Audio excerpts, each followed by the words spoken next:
Alam mo, kung si Teniente, pasensyoso,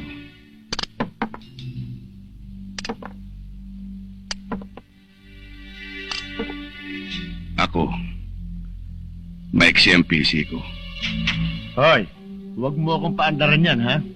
Hindi mo ako kayang takutin ng ganyan lang. Sanay ito. Dalawa lang naman yan eh. Sagutin mo ako. O sagutin mo ito. Naku, ano?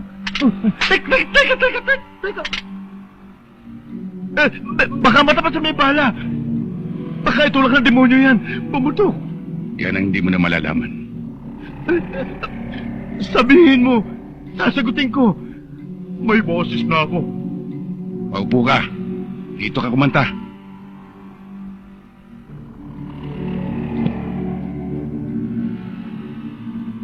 Anong nalalaman mo tungkol kay Teniente de Leon? Pag naalaman niya ikinanta ko siya, papatayin ako noon.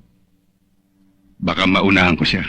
Si Teniente, ang numero unong racket niya, droga.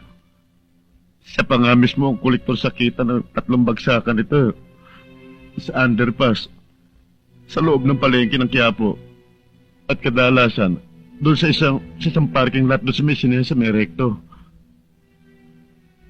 Yun lang? Meron pa. Oo naman hindi pa naman ako tapos eh. Malakas din ang ugong na si Teniente rin ang umupak doon sa mga kapwa mo pulis sa may estero.